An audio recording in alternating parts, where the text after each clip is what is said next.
How would you describe the turnaround and what you've been able to build in a short period of time? It'd be a hell of a movie. Holy cow! You have to appreciate the greatness of this Indiana team. Hoosiers! A century of futility is forgotten. The Indiana Hoosiers are the kings of college football. We won the national championship at Indiana University. It can be done. I think it's got to be one of the greatest stories we've ever seen in college football. Cloud ceiling is low, but the spirits are very high. And a very compelling, interesting matchup between one of the true blue bloods in the program and Indiana, one of the best stories in sports, period, with what they've done to get here in year 2 under Curt Cignetti. A lot of crimson in here. It's hard to tell the fans apart, but it'll be electric when the game gets going. The CFP quarterfinal at the Rose Bowl game presented by Prudential, and welcome to the Ram Trucks kickoff. Only 6 teams alive for the championship chase. It'll wrap up down in Miami, and the winner of this one will advance to take on Oregon in the Peach Bowl. The season was spectacular. Of course, knocking off Ohio State to win the Big Ten championship outright for the first time since World War II. Mendoza becomes the first Indiana Heisman Trophy winner a week later. But there is that 26-day layoff, since they played. And Cignetti said he had to, quote, rock their world. Some harsh words to kind of get them back grounded. He knows how to do that. Yeah, he does. It's been incredible to watch what he's been able to do in just 2 years. They got into the CFP last year, got knocked out by Notre Dame. This is a very different Indiana team, not just in their second year with Cignetti, with a new quarterback in Fernando Mendoza, but they've been battle-tested. They went to Iowa, they went to Oregon, they went to Penn State, played Ohio State and Indy, all 4 of those away from Bloomington. And sitting down yesterday with Fernando and the coaches, you just felt this is a confident team. They love each other, they believe in each other. It's almost like anything that's put in front of them, they look at each other like we've been through this. We're going to find a way to kind of answer the bell. Now, this will be a good test for them. Alabama, especially defensively, going to come after Mendoza with a variety of different ways. This will be a good test for them. Euphoria is the common feeling. The fans whose teams have made it here. Hoosier fans tell me it feels like a dream of a dream. That's how far-fetched for decades it seemed to get here. Alabama, of course, has played in the most Rose Bowls other than Big Ten Pac-12 teams. Ram Truck showing you the comparison. Hoosiers playing their first game as a number 1. That's old hat for Bama. Back-to-back 10-win seasons. But again, that's the past. Cignetti believes it has nothing to do with what's going to unfold today. And here come the Big Ten champion, 13-0 Hoosiers. The only team that has a chance to finish 16-0. That's never been done in the modern era of the sport. The first step must be taken today.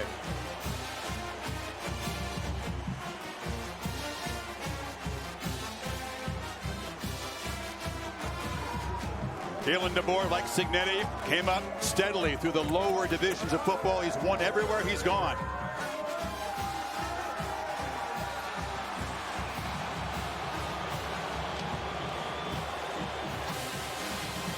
Alabama, the 3rd consecutive game, taking the field as an underdog, almost a touchdown dog to the Hoosiers. That's a snapshot of the times, Curt. It really is. But they seem to relish being in that situation. Connor Talty to boot it away.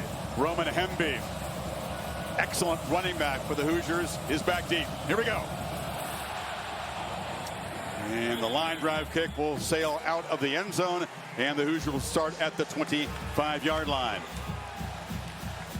Mendoza from Cal to Indiana. Kirk, a quantum improvement. He's talked about getting the coaching of Cignetti and Shanahan and Chandler, how much he has improved. See what Cignetti calls on 3rd and 2. They get Mendoza on the move, and he flips over the middle, and it's a completion for a first down to Elijah Surratt. Of just finding the open space. Came off of a tight coverage there. Look where the ball is thrown away from the defender. And on 3rd down, where Bama has a chance to get him off the field, he makes a great throw off schedule. Excellent receiving core. They got 4 main weapons, and that tight end Nowakowski. That's Surratt again on the edge, and he just plows forward for about 9. And throw it, so he's just trying to create some doubt on that 2nd and 3rd level of the defense of whether he's handing it or throwing it. 2nd and 9, the Tide show pressure but don't bring it, and a downfield shot, and caught on the sidelines.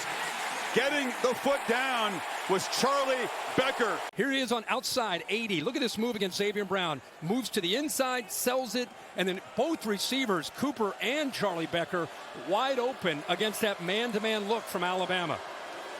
Mendoza throws it. 2nd and 5, 10th play of this drive. Black falls forward again. Doesn't look like much. And these guys, I think, run bigger than they actually are. Both guys about 210 pounds, but that's a little deceptive. Quick pitch to the perimeter. Catch made by E.J. Williams. And Xavier Brown wrestles him down. Williams, a tall, long-arm receiver, is a physical player, excellent blocker. And again, handoff as Black powers forward for a first down. Hoosiers muscling down into the red zone. Right in, he's off to the right. You see 37. Look at that double team. They're just moving Rousseau out of that hole. And then there's the tough running that we just alluded to. Mike Shanahan is the play caller up in the booth. So after all that, 31-yard field goal to cap a long march by the Hoosiers, and they draw first blood in the first play of the second quarter. Play clock at 5 as Simpson drops and is going to try to run for it. Can he get there? Gets a block, and Simpson's going to be grabbed. It's right near the marker. I believe they're going to spot him a yard short.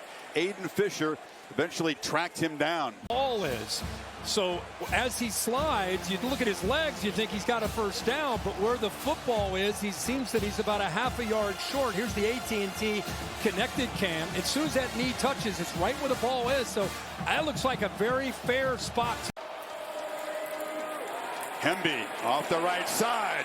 Stiff arm. Gets around the corner, and Hemby gets all the yardage he needed for a first down and 2 more as Bray Hubbard could not contain him over there.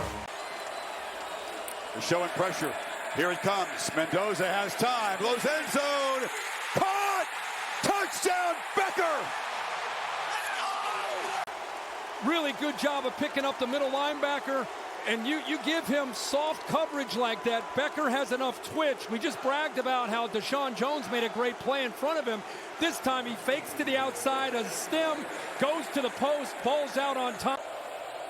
2nd and 7. Riley is the back. Isaiah Horton is in motion, and Riley's going to be dragged down. So a 2nd and long run, and Dominique Ratcliffe.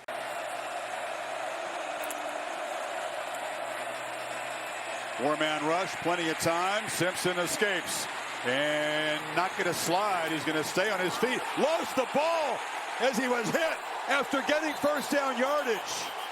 You'll see him come from Ty Simpson's left. Not this hit, but the next hit dislodges the ball right there. So Williams held on. Simpson's not able to, and that was a scramble for a first down that ends up, the result is a turnover. And Simpson's been dealing with a right elbow injury. It's a bursa sack, and who knows if that was a factor. Highlights of the Oregon shutout of Texas Tech, and look ahead, of course, to the Sugar Bowl tonight. Mendoza trying to buy time, kind of weaving, swerving, and somehow finding space to scoot for a first down inside the 45 of Alabama. Sometimes, but it's effective. We saw him on a zone read. This is part of his game that's very underrated. Heck of a job by Alabama taking away those crossers. He's forced to have to create. You don't see him do it a ton, but he does it enough to make you have to respect it. You got to be able to bounce back, shake off mistakes, and not let it bother you. He's done that. It's been very noteworthy. That's why he's a Heisman winner. There's a handoff running left, and banging off people is Hemby. Another big play, and Indiana. Kalen Black is back in the game now. He's in the pattern, and it's a check down to him. Makes the catch, and Black quickly accelerates. First down near the 15. Got 11 more. He's got just a different gear. You're watching him run right now all over Alabama's defense. 30 seconds to go, and with 1 timeout, no urgency there. Barrels for 4 more. No more timeouts to work with. So they're looking to throw, and Mendoza flips it. Easy pitch and catch. There's Omar Cooper Jr. And Indiana stretches the lead before halftime. On top of that, and then they drive 11 plays, 58 yards, and there's that man-to-man. It wasn't anything super fancy. Hit the 1 yard line, play action, just trusting. Isaiah Horton also not yet targeted by Simpson. Protection holds up. Long throw. It's Cuevas, but no chance. Not much after the catch for these Alabama receivers. Execute the way he did in the first half. 4 seasons under Saban at Tuscaloosa, including the 2009 championship season. And they came here and finished the job. A turnaround quite like this. It's not just the number of wins, it's the things they're achieving.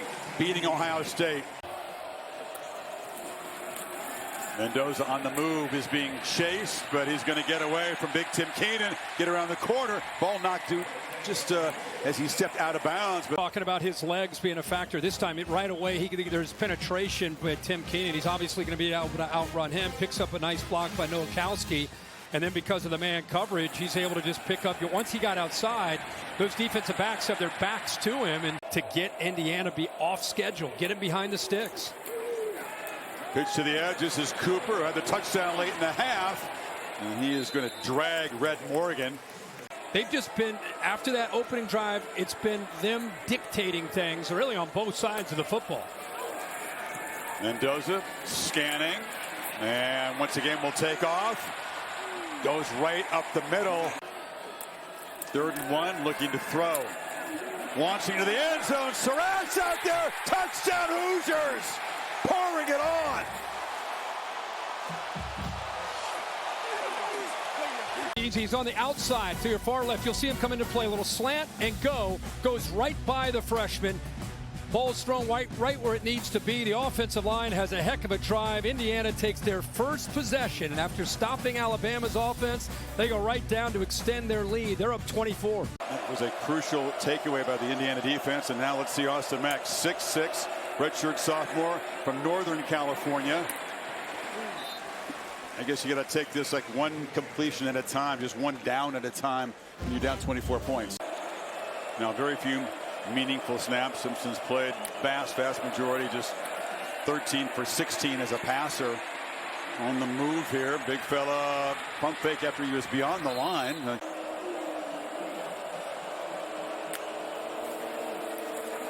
Mack steps up, slings it downfield. Jeremy Bernard in stride, tight ropes down near the 30. Couldn't quite keep his balance, but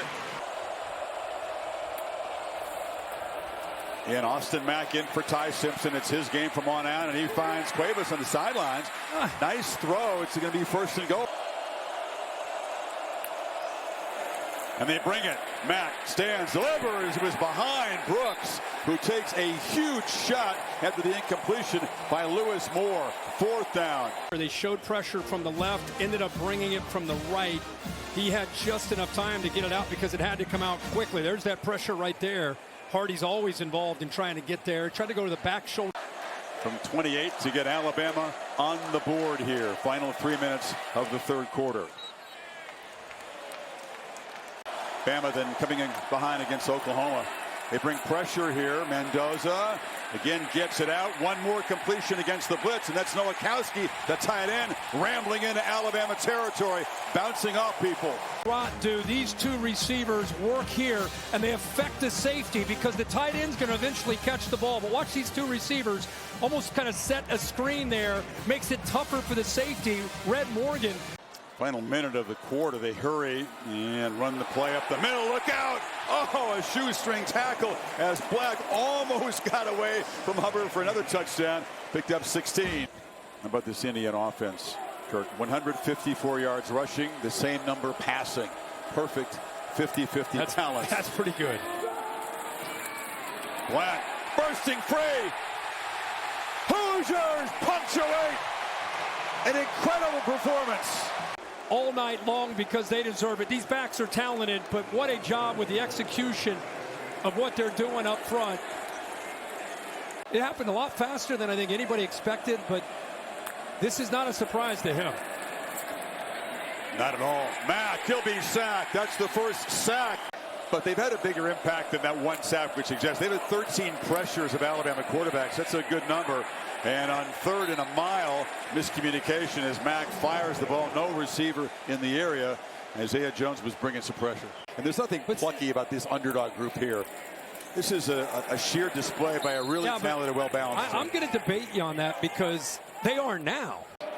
To some, that stuff seems corny these days, but it's very real, and it is a huge part of their success. As Mendoza on the run just continues to sling it downfield to Omar Cooper Jr. Hoosiers look hungry here. Earlier, and this is one-on-one again against the safety, Deshaun Jones. What a route. Look at that separation. You got one-on-one. You got the Heisman Trophy quarterback. You move the launching point, roll him away from any kind of pressure. You get the safety to turn his back. Easy throw there, and a good job of separating there by Omar Cooper. Nothing like a pig roast. That was the week after they had beaten Oregon. So here's breaking free. Henry has turned to find the end zone. 5 different Hoosiers have scored touchdowns. Alabama's never had a bowl loss quite like this, ever.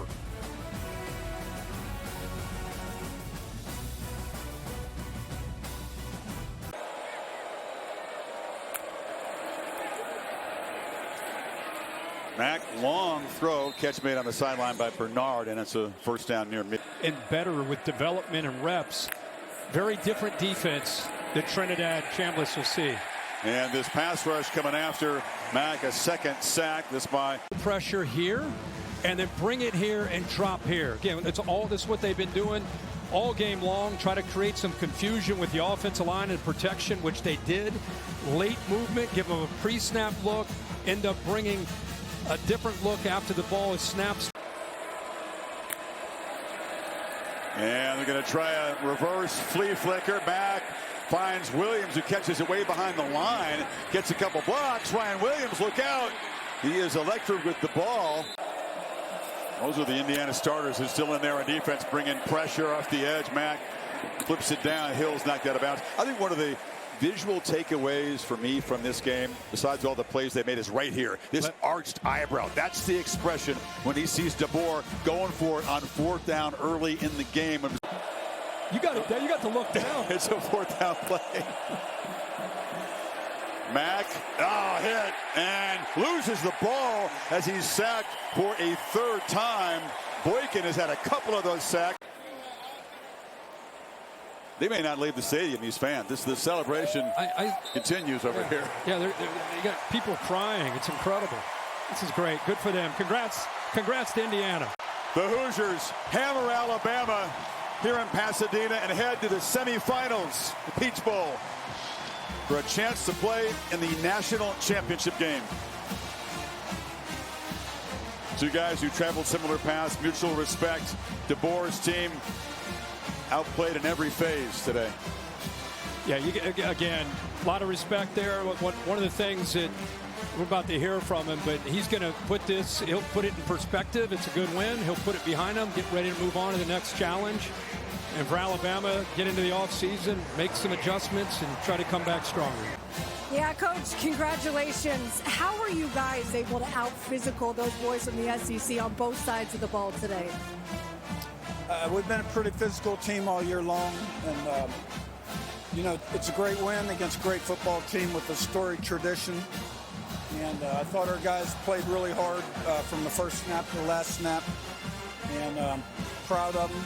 And we got done what we wanted to get done. And looking forward to the flight home and a day off tomorrow, and we'll get ready for the next game. What is it about the makeup of this group that they are able to, on this kind of stage with what's at stake, that the moment's not too big for them? Well, I mean, why should it be too big? Because our name's Indiana. We got a lot of veteran starters. They've played a lot of successful football in their careers. They have high character. They got great leadership and character on this football team. And, we've come through in the clutch moments. So I'm proud of the way they responded and prepared and met this challenge. And it's a great win. Congratulations. Thank you very much. Indiana continues to make more history this season. Why? What is so special about you in this group? Well, first of all, my team and I want to give all the glory to God. What a historic venue, the Rose Bowl, one of the best venues in all of sports. It's just a great conglomerate of individuals coming together and really forming complementary football. Coach Sig has hit on us, no complacency. And especially when you have a bye, it's tough to get in the rhythm of football. But once we got our feet on the ground, we knew that we're going to stick together and come out with this W. It took you a second. The opening series, you get sacked twice. You have to punt. I just saw Alabama defensive linemen coming over and hyping you up. about how good you were today. How did you figure it out quickly? Yeah, first of all, I mean, Alabama, super classy program, one of the most prestigious programs in the SEC. Shout out to them. They did a fantastic job. However, it's us coming together, and, you know, like I said, the month off, it's kind of like, hey, we got to get our feet wet. Once we get our feet wet, once we get the ball rolling, we're able to hit it in stride and able to put plays together, put, you know, first downs together, and then put points on the board. What do you say about your offensive line, your running backs? This was a gutted-out, grinded-out game up front for them. Yeah, it was a gutted-out, grinded-out game, and shout out the Hoggies. The Hoggies did fantastic today. Without them, we wouldn't be 38-3. The Hoggies, you know, I believe our Hoggies are the best Hoggies in the nation, and just really can't thank them enough. You know what I mean? Like, not only is it a great group of guys, but also a great group of football players, and just speaks such a testament to all the Hoggies. You talked to me a little bit about you win the Heisman. There's a lot of eyes and pressure and expectation. How did you not let the pressure of that weigh on you today and play free and play well? The only reason I won the Heisman is because I am one out of 22 players on the Indiana football team. Our team, it's a team award. You know, our team performs fantastically throughout the entire season, and I was blessed and honored by God to be able to receive that award. And now all I got to do is do my part in this great unit in order to try to get a win every single week. I'm so honored and blessed to be a part of this team, this sports staff, and this coaching staff, and I can't thank God enough for this. Just quickly, what are your early thoughts on a rematch with Oregon, a team you've already beaten this season? That's like the first time I actually heard that Oregon won. It just got locked into the game. However, Oregon, fantastic Big Ten opponent. We went over there, and it's really hard to beat a team twice. Oregon, Dante Moore, you know, Dan Lanning, their defensive coordinator, Lou Poi, new head coach Akami. Those guys are legit. And so I think it's going to be a great matchup. Can't wait to play some good football against that. I think it's going to be a great matchup. All respect to them. I mean, I got to get the game plan. You got to get to watching film now. They're a tough opponent. I'm going to give you a few minutes to go enjoy this one. How about that? Thanks so much. God bless. Have a good one. A standing room only crowd of more than 71,000, most of them clad in cream and crimson, filing into Mercedes-Benz Stadium in Atlanta for tonight's college football semifinal. An all Big Ten affair, the number 5 seed, the Oregon Ducks taking on the top-seeded Indiana Hoosiers. Curt Cignetti is the architect of the most remarkable turnaround story in the history of college football. Before he arrived, IU had the most losses in college football history. Now in his second season, his team is the only undefeated team in the country. They stand one win away from playing for national championship, led by quarterback Fernando Mendoza, the Hoosiers' first Heisman Trophy winner. And while IU is a newcomer to this huge national stage, Oregon has been a fixture among the nation's elite. For Dan Lanning, the next step is to win the first national title in school history. They've reached the championship game twice during the playoff era. The Ducks believe they have the best quarterback on the field tonight, Dante Moore. He'll need to play better than he did in the regular season meeting between these two teams if the Ducks are going to upset the Hoosiers tonight.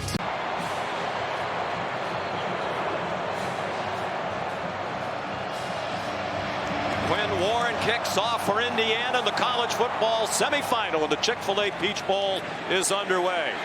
Jeremiah McClellan got belted just shy of the 20-yard line. And the IU fans making it difficult for Moore in Oregon right out of the gate. De'Aaron Hill Jr. is the running back. The quick pass is intercepted. It's going to be run in for an Indiana touchdown. D'Angelo Pons on the first play of the game.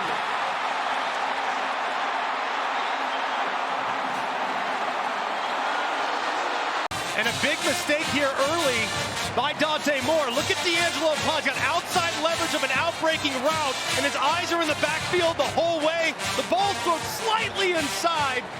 Pons grabs it and takes it to the house. The vision defense that Indiana will play throughout this game make it very difficult to take those free access completions.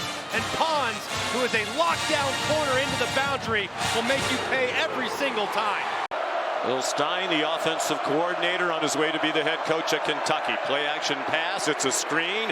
Jay Harris staggers but stays on his feet and has another first down with a 12-yard gain. Dan Lanning likes to go for it a lot on fourth down. He's not going to have to make that decision. Malik Benson the run after the catch. Down to the 40-yard line. D'Angelo Pons the stop. Roger Saliapaga, who's the third tight end for Oregon, has come into the game. Harris spinning down at the 33-yard line. 4 more. Fisher's the leader. Dante Moore said he was troubled in the regular season game, that Fisher kept hollering out what play was coming. Moore over the middle, caught, first down. Good throw to Jay Harris. Nice balance of rushes and passes. This is the 7th run, and it's Jay Harris. Dropped at the 19, and Greg trying to power through turf toe. They're 2 for 2 on 3rd down on the drive. A pocket again to the end zone. Touchdown! Jamari Johnson!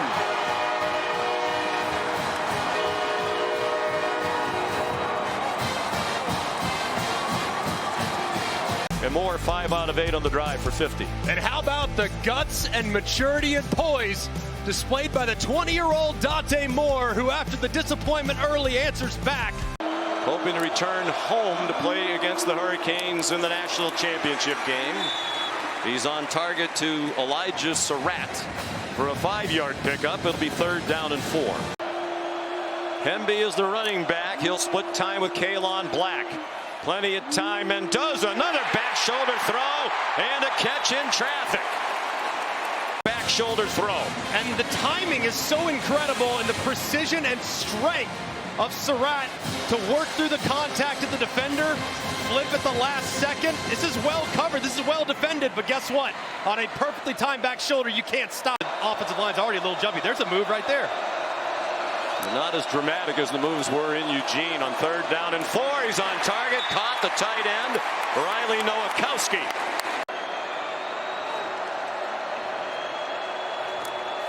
Eighth play of the drive. Hemby rips through the middle of the defense. First down, Hoosiers. By Pat Coogan, MVP. The Rose Bowl was the offensive line. He gets movement against Amari Washington. And let me just tell you, it's hard to move Amari Washington. He's a load, these defensive tackles for Oregon. He's at the left end of the offensive line.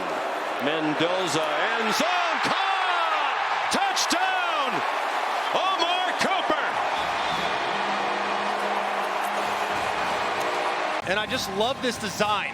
You see the inside leverage, which you're going to beat with an out-breaking route every time. Usually, it's Surratt on the outside on the back shoulder this part of the field.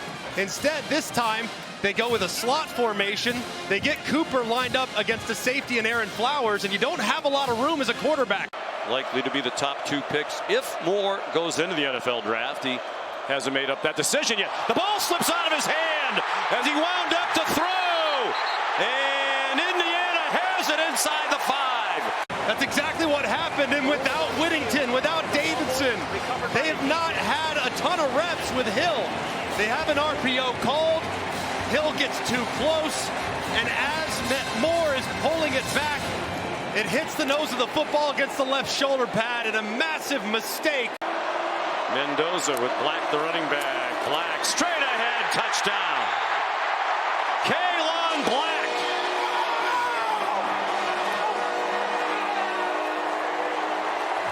Recovered by Landino, and a couple plays later, Black pays it off to give him a 2-score lead.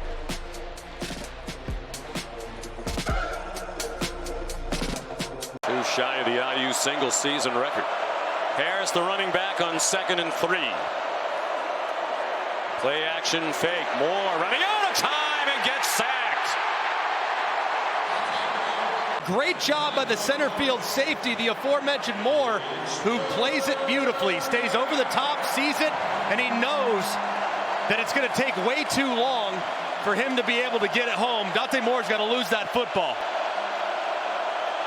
Under 6 minutes to go in the half. 3rd and 12. Moore under pressure again and down at the 31. And it does such a great job of, they complement each other so beautifully. Look how well this is timed. You got Kamara switching inside. He gets the pick against Preg. Mendoza, another back shoulder throw to Surratt. They throw a flag. He caught the ball anyway with Theron Johnson all over him. Cignetti brought him to James Madison in the portal where he excelled. Now he's a Hoosier. Deep throw, Charlie Becker! Touchdown, Indiana!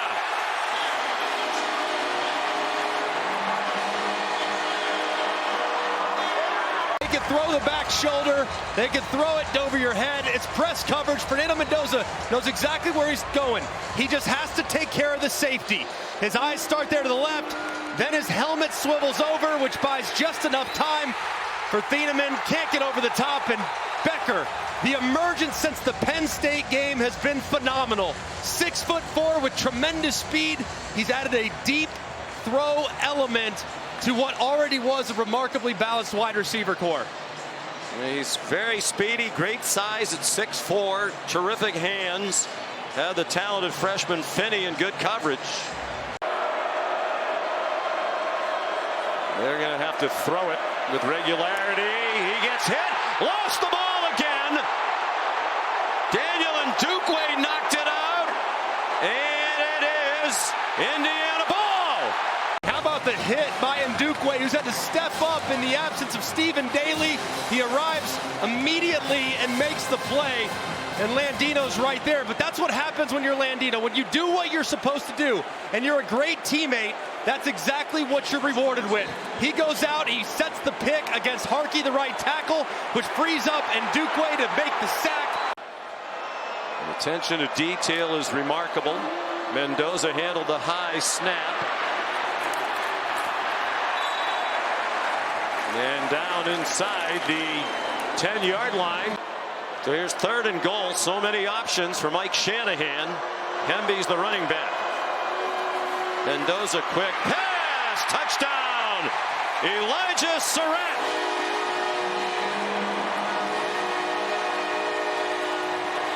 The catch and went to the ground. And this ball got out so quickly, and Surratt did such a great job. Is he down right there? Where's the ball? It's a touchdown. It's a touchdown. Not sure there's enough from that look to overturn it. But he knows he's about to get absolutely plastered. And right there, where's the football? You can see it just ever so slightly. Does it break the plane?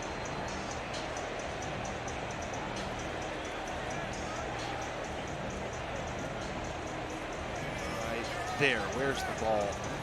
Tough to tell. The call on the field was a touchdown from the connected cam brought to us by AT&T. I think by the time his backside hits the goal line, the field there is named after Frank Cignetti Jr. So my wife was upset with me. Manette, I was making $300,000 at Alabama, throwing a catch made by Malik Benson. From a sleep standpoint, but they felt like they had their team prepared. They both looked exhausted yesterday, understandably so. Good catch by Johnson, trying to give them something to take into the locker room. And it's short. On target, but short. With some emotional stability. Mendoza on target, not a surprise. Elijah Surratt. Comes out of his hand so beautifully. He's got a nice compact release. The spin is so tight, and it's always exactly where it needs to be, to the outside.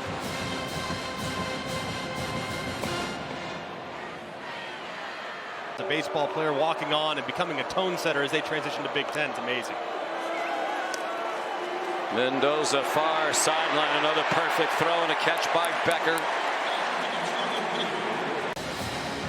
He remains the running back, and Indiana goes a little tempo. Mendoza flush from the pocket and turns it into a gain across the 35-yard line. And now 5 wide receivers on 3rd down and 5 for Mendoza. To the end zone, wide open receiver and a touchdown. E.J. Williams. Williams, a transfer from Clemson. And how about the route? How about the throw? How about the separation? Meanwhile, an injury on the Oregon side. Isaiah Worrell, the left tackle, limped off late in the first half. Fox Crater, redshirt freshman, is in at left tackle. Here's De'Aaron Hill. One man to beat. He got slowed down enough that the Hoosiers run him down inside the 5-yard line. Dan Lane has got to be thrilled with the way his offense starts the second half, creates a big play on the ground. A couple plays later, they pay it off. So a good response by that side of the ball for the Ducks. Title game against the Hurricanes. Jay Harris, the running back, in the pistol. And down to the goal line. Touchdown!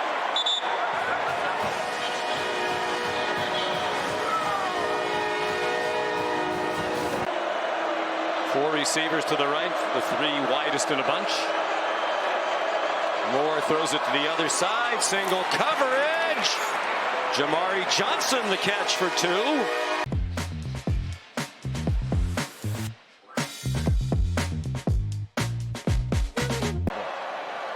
Many of his peers lauding it as one of the great coaching jobs of all time. Mendoza on the run, doesn't matter, still on target. Surratt first down. But Mendoza would have to fight for Hoover, likely to be the backup again. Fernando, incomplete pass, time to put in the younger brother, that's it. Dante Moore is 9 out of 14 for 112. A touchdown and an interception for a pick six. He's throwing a deep bomb, and it is caught. Jeremiah McClellan. If you're a Hoosier fan. And he had to fight through a lot of contact, too. I mean, that could have very easily been called pass interference. Instead, McClellan, who's been really good. Oregon's 5 out of 7 on third down. Both teams have been outstanding on third down tonight, in contrast to the regular season meeting. Some nifty footwork by De'Air Hill. Tyreek Tucker took him down. Final 44 seconds of the third quarter. The pitch to Harris. He's in trouble and dropped behind the line of scrimmage. Indiana takes over on downs. Great recognition. Oregon runs this fullback dive all the time. This is the changeup off of it. They fake it. They go with the Vegas pitch. You're not going to fool Indiana. And again. Against top 5 teams, Ohio State and Notre Dame both last year. Northwestern, by the way, is now the losing team, and they block a punt for good measure. Daniel Ndukwe, what a night he's had. It's amazing. Completely relentless. And when you put those fours up in the air in the fourth quarter, it's a reminder that you still have 15 minutes to go, and you do not let up. Indiana, Kalon Black, the running back. Mendoza fires, back line of the end zone, touchdown. Elijah Surratt.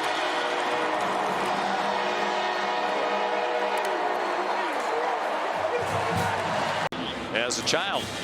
The AT&T Connected Cam shows just an absolute seed right in the back of the end zone. They cover number 1, they cover number 2. You still have to deal with number 3, and that's Surratt in the back of the end zone. Another look here from the AT&T Connected Cam. Just perfect placement, understanding where he's at. Gets 2 in, no problem. And another touchdown for the Hoosiers. The country and so many greats who have won it. Thank you, Greg. I appreciate that. It really is a team award. We have most recently in that win against Illinois, they really got their season off and running. That was a top 10 matchup. They won 63-10. Dante Moore got it off to Corian Moore down the sideline. But what Mendoza's doing now invites the comparisons for sure. Moore, the play fake. He's on target to Kenyon Sadiq across midfield and scampers out of bounds. Thought he was going to Yale, wanted a Cal. Moore rolls away from the rush, fires, incomplete. You think they're going to be okay? You think you're going to go to a bowl game next year? And Cignetti gave him the Cignetti face and said, bowl game, and we're going to do much better than that. And as usual, he was right. Kobe Martin, the redshirt freshman from Fishers, Indiana. He marches to the beat of his own drum. Kalon Black, big haul. Kalon Black, touchdown!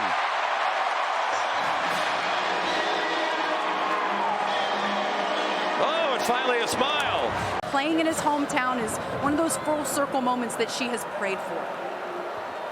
And the prayers are answered. Here's McClellan again, run after the catch. He's taken down. But he still needs to play more ball. And this Oregon team in general, very, very young and should be really good next season. Swing pass for Dier Hill. That lead blocker, number 25, is Kilohana Hassenritter. And he was out there as a lead blocker. And this is pretty nicely done. You can see from the AT&T connected cam, but what I love most about this is the finish. Right there, big finish on the run. And that's really doesn't make much of a difference. It's a couple yards. The game is in hand. 377 to 363. Harris, long exchange, and then Moore throws a touchdown. Roger Saliapaga, the sophomore tight end, with his first touchdown of the season. And that's probably the message, if I would imagine. So they win the most recent biggest game in school history. They've had two dominant wins over the Oregon Ducks. A lot of respect between these two coaches. Dan Lanning said the other day it's the best coached team in the country, Indiana. How could you argue that? Coach Cignetti, the Indiana Hoosiers are headed to the national championship game. How does that sound to you? That sounds good. It means we got it done today. Now we got to get ready for one more. What made this program's turnaround possible? People, people, blueprint, plan. You get the right people on the bus, and they prepare the right way, and you got to process. Anything's possible. How has your quarterback Fernando Mendoza been at his best during this playoff run? I thought he was great tonight. Incredible. Can't say enough about him. Keeps improving. Made a lot of plays. Your defense set the tone on the first play of the game with that pick six. What did you like about their performance? Well, I thought we did really well, and then, we got a couple guys nicked, and it got a little sloppy at times in the second half. And we're thinning some spots, to be quite honest with you, right now. But we created turnovers, which led to points, hit the quarterback a lot, and it's a great team win. What will it take to win one more? Well, give the guys a couple days off. Everybody will be off tomorrow. Figure out how we're going to go about that. I think it's a 10-day week. Have a great week of preparation and put it on the field. Coach, I know you're thinking about the next game, but when will you stop and appreciate how special and how historic all of this has been? I'm really not thinking about the next game. I'm thinking about cracking open a beer. All right, well, go celebrate with your family. Congrats. Enjoy that beer, Coach. Thanks. All right, let's go to Katie George now. Thanks, Sean. Fernando, thanks to such a dominant performance, you're heading home to play in a national championship. Why was this the team and the program to make that possible? Yeah, first of all, I want to give all the glory to God. I mean, the defense played fantastic. 28 points off of turnovers. The Hoggies, always spectacular. And the man up above, did so much for us today and has helped myself and our entire team play such a high level. Like you said, it's homecoming for myself, going to Miami. What a better story. However, Mario Cristobal and the Hurricanes, fantastic team. They have great leadership, and they're extremely tough on defense. It's going to be a great matchup. You grew up just down the street from Miami's campus. Your dad played ball with Mario. What excites you about the opportunity to not just play at home, but to play against the Hurricanes? Yeah, I think playing any national championship is fantastic, and it means a little bit more to me. I used to be able to walk to University of Miami, used to play rec basketball games there or beach volleyball on the sand courts, and to live under a mile away, it means a lot to myself. However, really excited for the city of Miami to get the opportunity as well, and just can't wait to play in Hard Rock Stadium. What does this mean for your family, your mom, your parents? It means a lot. It means the world, and I couldn't have done this without God. And this is just such a great opportunity for my entire team. Like Pat Coogan said, we're a bunch of misfits. There's 0 5-stars on our team. We're just a bunch of gritty guys who are glued together and going towards a common goal, which is to win each and single game. We haven't seen a program turn things around this quickly, maybe ever. How would you describe what's taking place at Indiana? It's a collaborative effort, and with a strong culture, you can accomplish anything. We have a strong culture in the locker room, in the coaching staff, and the entire support staff and administration. With those three things, it's great synergy in our program, and that's our head of the national championship. So here they are, a Hoosier team that was 100-1 to win this championship at the beginning of the season, and a Miami team that was 100-1 on Selection Sunday, sitting there with 2 losses. Very few thought this matchup was possible. But it certainly is a lot of fun now that we're here. Chris Fowler, Kirk Herbstreit, pleased to once again bring you the ultimate game in the sport. Both these programs used the modern tools to build rosters and did what very few thought they could do to get here. Yeah, I mean, you go back to August and you think about all the teams, everybody's trying to think, who's going to get to Miami? There were a lot of big brands, a lot of blue bloods. Not a lot of people thought Indiana and Miami would be here, but here we are. Both teams are playing their best football, which to me makes it great to have this matchup here tonight. Curt Cignetti has become an icon to sports fans. He was coming from James Madison, 60-something higher.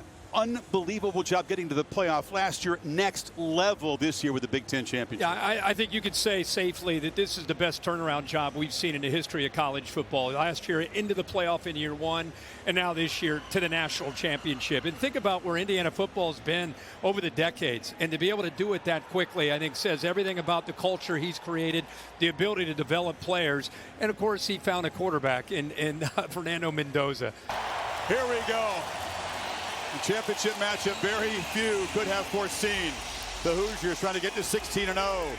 The Canes trying to win a 6th national championship.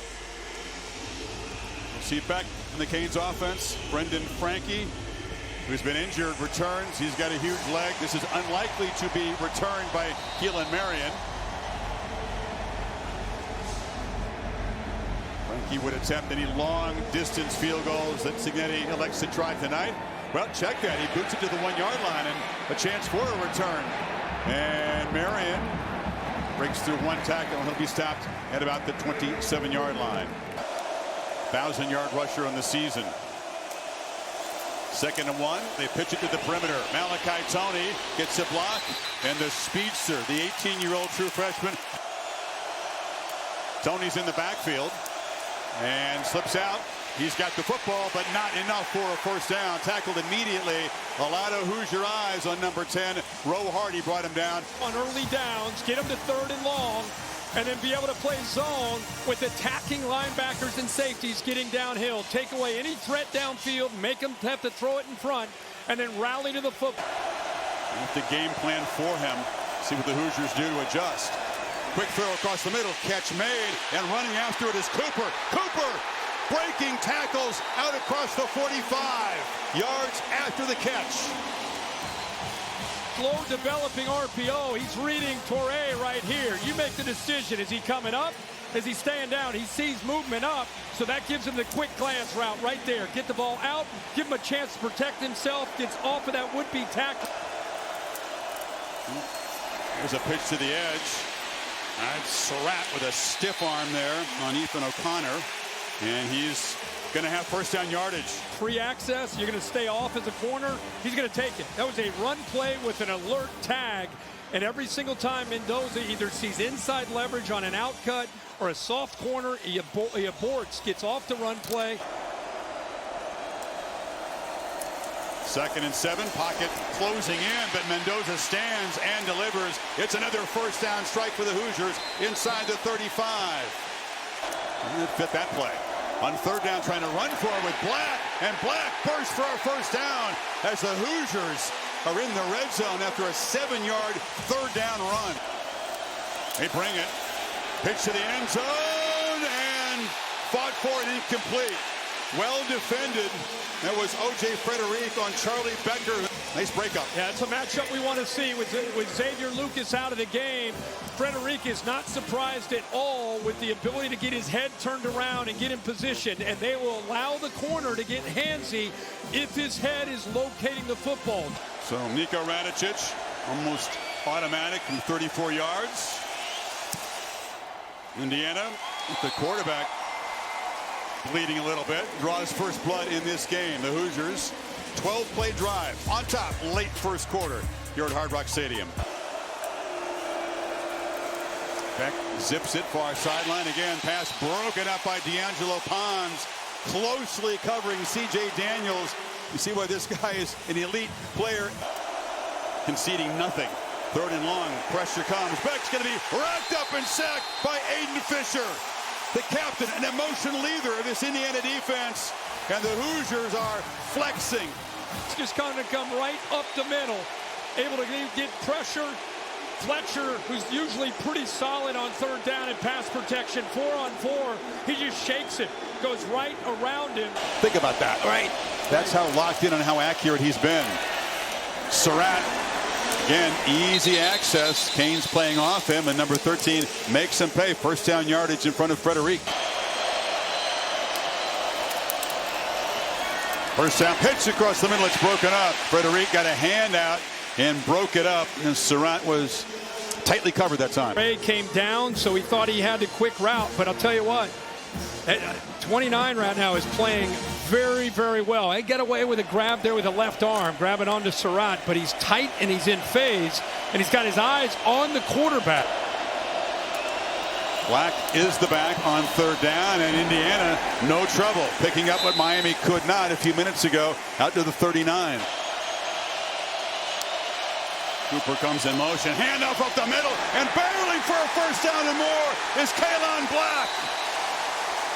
Catching the Canes off guard, rumbles for 21. Yeah, great job here. It surprised all of us, right, Chris? I mean, who's expecting on third and long a run? It hit so quickly downhill.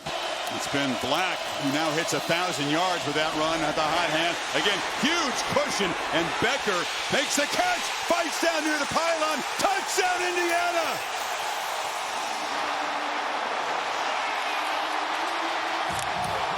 The tackle, 29, he just kind of gives up on the play. Does he stay in bounds? Nope, he's out of bounds right there. But what a job. Once again, Mendoza saw the cushion that you mentioned and just took it. Black, once again, lined up behind Nowakowski. They hand it off to the fullback / tight end, and he powers in. Touchdown, Indiana. A dominant start here for the number 1 team.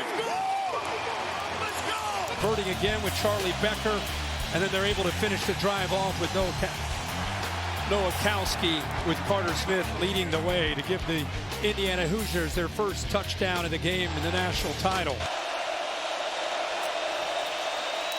Fletcher on 2nd and 5, tripped up. Looked like he had a gap there, and reaching out to grab him was Isaiah Jones, I believe. Replay did look like the ball had gotten that mark by the time he hit the ground. First down throw, and wide open is C.J. Daniels. Finally, an explosive play with a pass game for Miami. They're at the Indiana 40. Again, pushing and shoving way back behind the play. A great job here, and we're going to work this levels concept. Here's Daniels right here. He's just working to that second level. He's able to get around more the safety, and a heck of a job there from a timing standpoint by Carson Beck. Got back, had confidence. He had Malachi Tony underneath, had the confidence to make the throw up and over more the safety for a good call there on 1st and 10. Here's a 3rd and 8. Miami really not in solid field goal range. Quick pitch.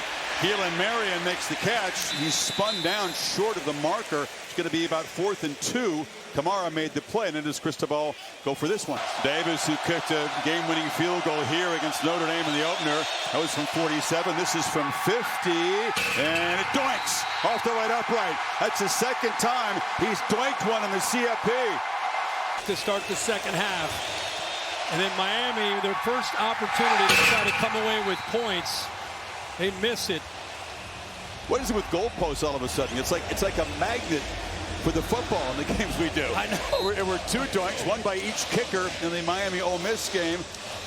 Miami's playing it like it's a Hail Mary. They're way off those receivers, and that's what Mendoza's thinking as he steps back and launches into heavy traffic near the pylon, and it's going to be incomplete. Becker was out there, but well defended. And said, I don't recognize you. You're missing tackles, making unacceptable mistakes. I need you guys to be detailed, disciplined. Mendoza looking to throw on 2nd and 10. He'll be sacked. Dropped by Akeem Mesidor. The other elite pass rusher defensive end gets home. Mendoza needs 9 here. Has time, now running out of it as Bain chases him down and makes the sack. 2 sacks on the possession, and Miami survives the personal foul and gets off the field. 8-yard loss there. To try to create a one-on-one, so this will occupy the guard, and now you've got a one-on-one matchup to the outside. That was Lightfoot. Evans ends up blocking nobody, so instead of being able to kick out 62 to have 2 guys on Bain, it's a one-on-one matchup, good against good against. Miami with the defense coming out with a pair of sacks to snuff out the last Hoosier drive. Takes over at the 38. Beck across the middle. Not much after the catch from Malachi Tony. Fisher was right there to drop him. They'll give Tony a 5-yard gain anytime. Great job corralling number 10, not letting him get loose. Fletcher breaks free. Mark Fletcher in a foot race. Miami touchdown.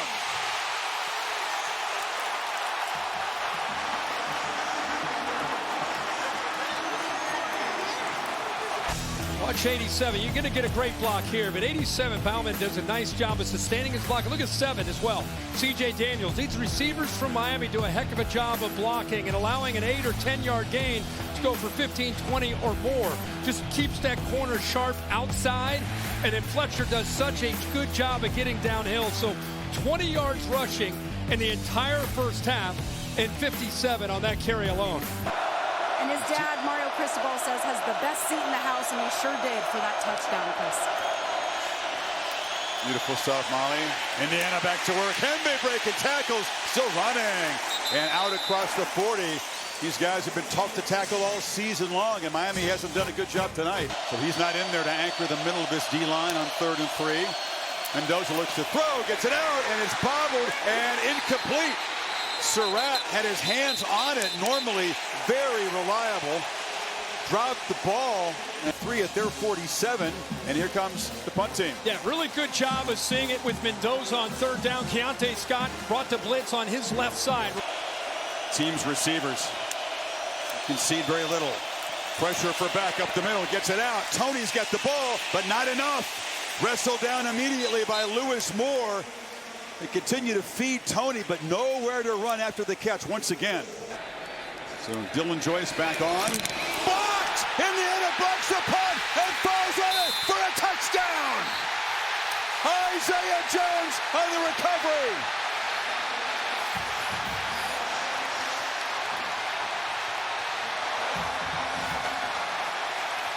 Plays, comes around that right side. Miami has, they got personal protectors there. 87, Bauman just kind of lets him go by. Look at 87, he's right there. Just lets him go by. I don't even think they're in an all-out effort to go get this. I just think he worked around the corner, realized he was in there, and got his left hand in there to be able to knock it down. Jones jumps on top of it for the touchdown. Mike Black, my spotter, who's our kicking specialist, says 2.25, Curt. That was too leisurely as he kind of rolled out to his right to get that off. He missed Malachi Tony. If he would have just looked into the middle of that defense, he had him open. Fletcher around the right end, breaks free. Fletcher still stepping out of tackles. Picks up another chunk of yards out across the 35. He has a breather as Marty Brown comes in. They fake the pitch to him, and Beck pitches downfield, and it's incomplete. Broken up beautifully by D'Angelo Pons, who arrived in time to dislodge it from Bowman. Miami had been on a roll on 3rd downs in the last couple of games, but not tonight. 0 for 8 as Beck tries to scramble and create on the move. Steps back, still trying to buy time. Right downfield, Daniels works free. C.J. Daniels waited for his quarterback to finally spot him. Play to the 35. His quarterback, C.J. Daniels, I want to try to show you where he is. He's right here, but watch this effort because his quarterback's going everywhere. He's to the right, he comes back to the left, and then he's finally able to separate. Tony comes in motion. They pitch it to him. He has a block. Malachi Tony takes off and races down to the 12-yard line. Got a block from Keelan Marion. 7 offensive linemen in there. 7 O-linemen and a tight end. Fletcher walks in. Miami touchdown. What a response.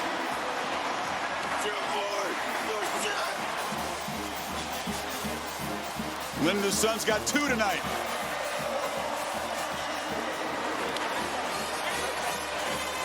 See a defensive back coming as well. They both go with Malachi, concerned with him potentially getting some kind of jet sweep, but instead they got a touchdown for Fletcher.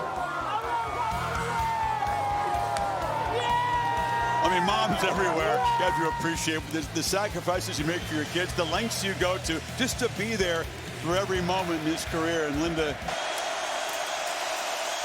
2nd down run again. Black bursting free. just running through arm tackles. First down across the 40.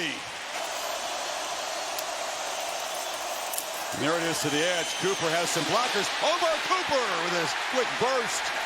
Good help on the edge from his teammates, and the gain is 19. Right tackle has been a problem tonight for Indiana. They're trying to survive it. There's a second down run from Hemby. Bangs forward. Wrestled down after about 4. It's something of a gamble. A lot of coaches would punt Miami deep. Mendoza, ball in his hands. Sideline pitch. Becker comes back to make a catch. They do it all the time. Surratt usually makes these plays. Becker's showing you he's got the ability as well against O'Connor. Timing, the ball was in the air. He comes back perfectly. Look at those hands by Becker. Inbounds for the big first down for Indiana. Blazing speed. Single drop all season. That's where you go to him on 4th and 5. Right. Black. What a play, pitch and catch by the Heisman Trophy winner to the receiver who has come on strong after a very quiet first half of the season. Miami had to get the field goal block team off to get some pass rushers back on there. Here we go. Got to get to the 8. He's going to take off and run. Mendoza weaves his way first and goal. Diving toward the end zone. Touchdown!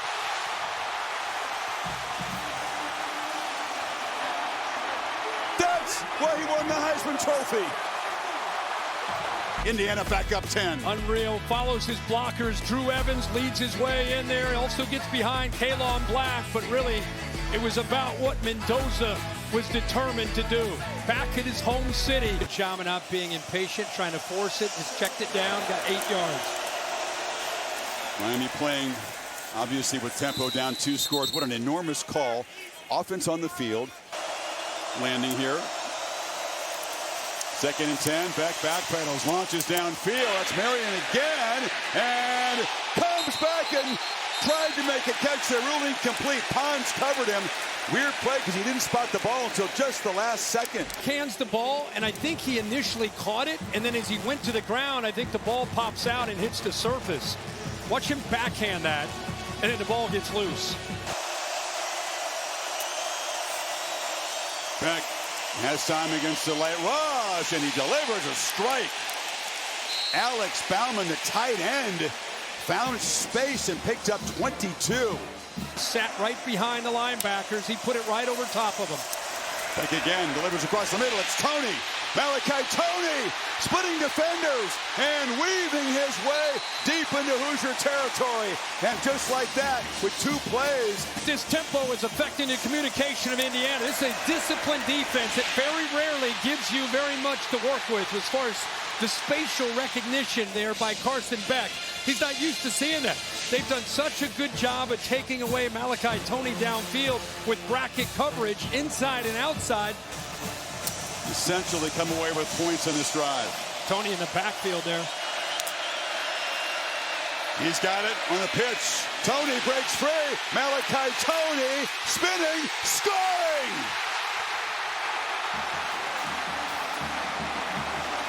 Is there a more exciting player in this sport? Just throwing punches and taking punches from each other. Malachi Tony makes it a 3-point game again. 6:37 left. Cooper comes across in motion, now goes back. Mendoza rolls that way. Pitches it short. Nice play design. Cooper just enough to confuse the defense. They convert on 3rd down. That the defense didn't respond better to Cooper. You can see there's confusion. They're trying to get on the same page. Nobody. Little yo-yo back and forth. They didn't communicate. Some confusion. Week 2 in the play clock. Mendoza pitches downfield. Becker makes the catch again in front of O'Connor. Best throw, but it's a heck of an effort by Becker. That's just a fade that's bringing him back. That's not a back shoulder at all. It was designed to be, but because Becker has such good feel for this play, he's able to adjust and kind of control his body in the air. Clock ticking at 2:21. Another first down run for Hemby. He's got the edge. Stiff arm. Scoots out of bounds. And it's right near the marker. Hemby bursting free. Bangs forward for 10. They'll spot him just short of the marker. Field goal knocked right through. So Indiana took 4:50 off the clock. Moved it 11 plays and added 3 to the lead. D'Angelo Pons is across from him. Brown is the back. Beck steps up, delivers downfield, intercepted! Jamari Sharp makes the pick that will clinch Indiana's first national championship.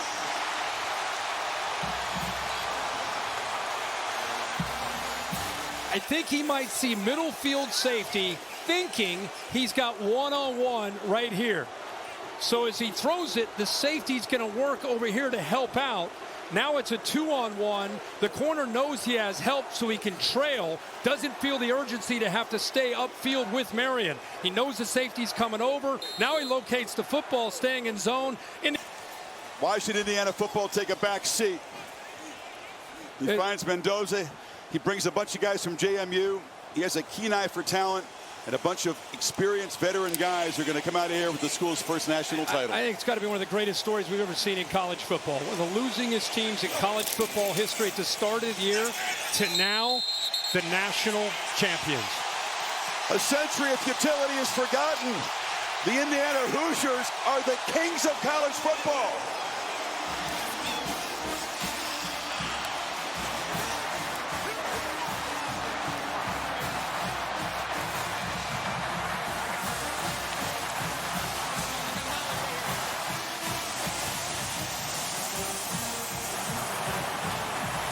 Cignetti, for the first time ever, the Indiana Hoosiers are national champions. What did it take to get here? It took a lot to get here, but I'll tell you what it took to come out ahead in this game was a lot of guts. I give Miami a lot of credit. They played really hard. We couldn't get anything done couldn't protect quarterback at all. Made a few plays and adjustments, but they were back shoulders and a sprint out, got the run game going. Made the interception when we had to. A couple fourth down, we went for it. Mendoza, great run. Took some chances, found a way. Let me tell you, we won the national championship at Indiana University. It can be done. And I'm so happy for our fans. Words can't describe it. You mentioned that 4th and 5 touchdown run from Fernando Mendoza. What gave you the confidence to make that call? The coverage before they were in the coverage where that play would work. We put it in for this game. It was quarterback draw, but it was blocked differently. And we rolled the dice and said they're going to be in it again, and they were. We blocked it well. He broke a tackle or two and got in the end zone. What has your quarterback, Fernando Mendoza, meant to this championship run? Oh, my God. He's so tough. I mean, he got hit. He had no time. He keeps getting back up. And just a great competitor. And there's no way this gets done without that kind of performance at that position. And I can't say enough great things about him. Finally, how are you going to celebrate, Coach? I'm going to have beer. Enjoy that beer, Coach. Thank you. You want this, you got that. No way to watch them walk right